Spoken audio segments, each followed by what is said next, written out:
Where do we start? Let's start from the basic premise. Israel as a sovereign state is at risk for its survival. It has its war with Hamas in Gaza. There is a peace proposal, not a deal, which probably will not go through. One very good reason. Why should Hamas sign it when Israel assassinated their lead negotiator for these peace proposals? What we will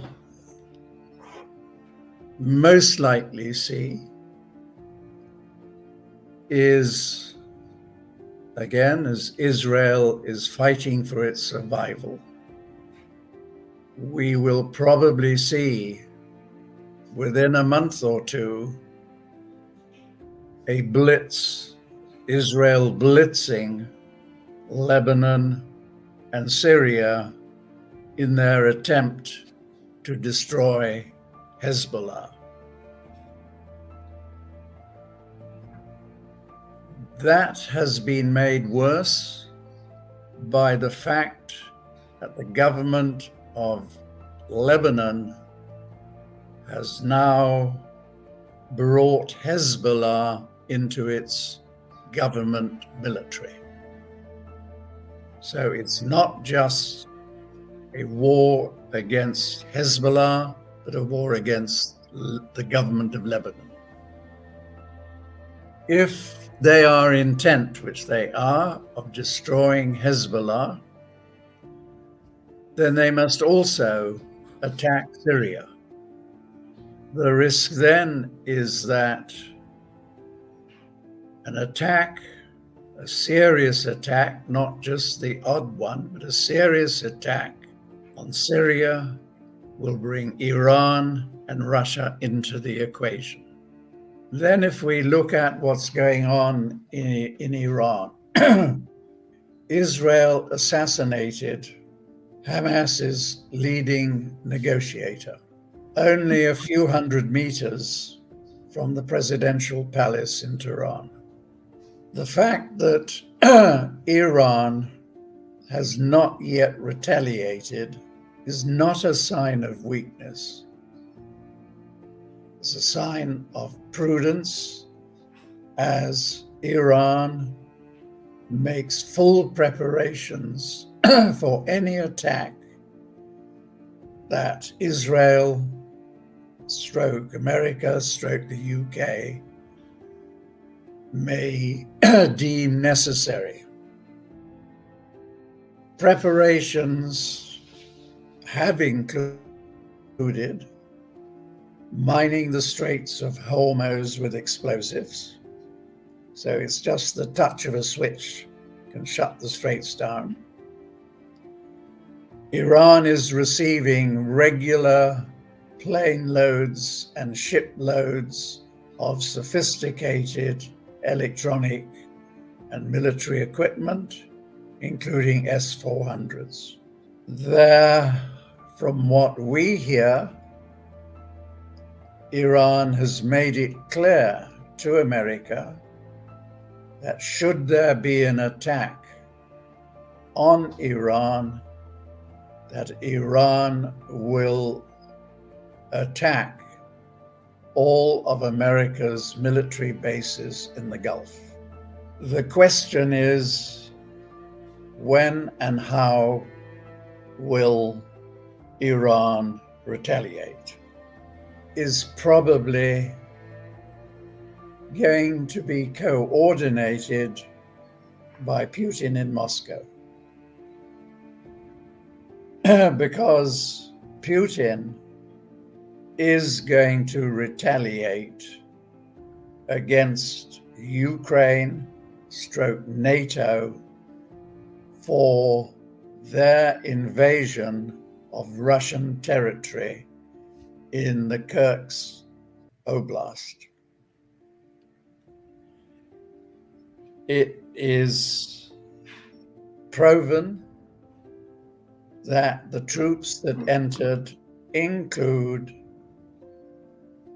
troops or special forces from the US, from the UK, from Poland, and others. Moreover,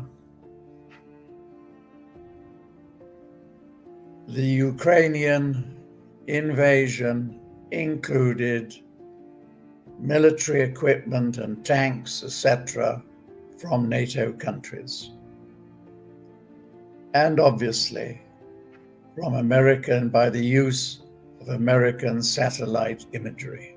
What has compounded the situation was that last night, a bevy of drones from Ukraine on their way to Moscow were shot down by Russia. In de facto, this is a war against Russia. It's interesting that Prime Minister Modi of India is on his way to Poland and then to Kiev, having recently been in Moscow talking with Putin. This is obviously a last chance for a sensible peace negotiation to be agreed to begin. It will probably fail because NATO, i.e. America, does not want negotiation. If we go back at least since 1991,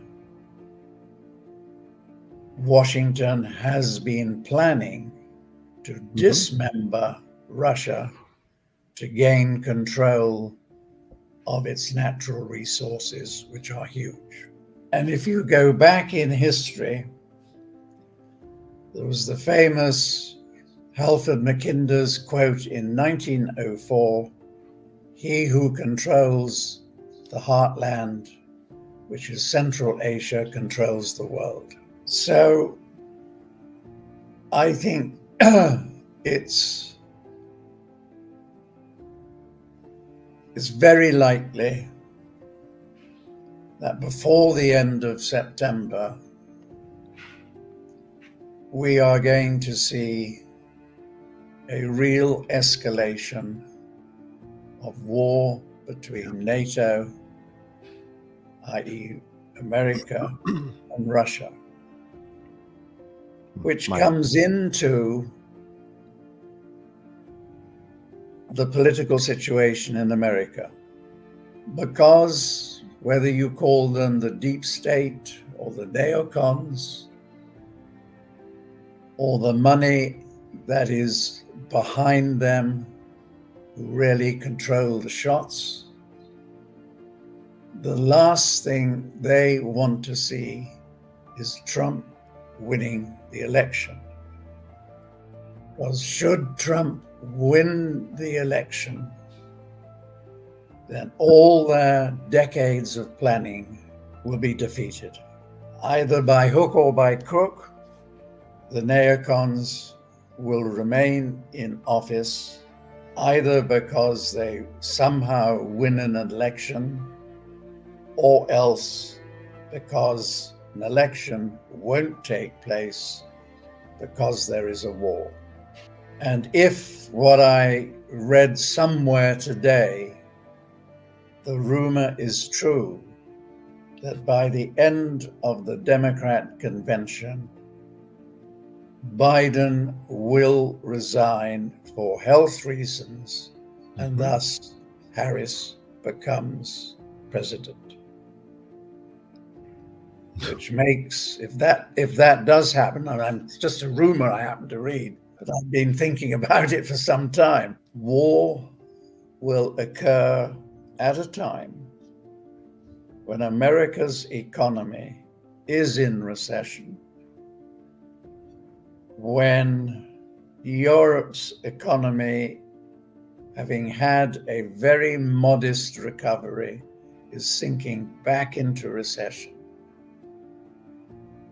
when Japan's economy, despite the bullish talk, is actually sitting on a cliff's edge, and when China's focus is on stabilizing its economy and building what I call Fortress China, so that they can survive any political or war scenario outside their boundaries.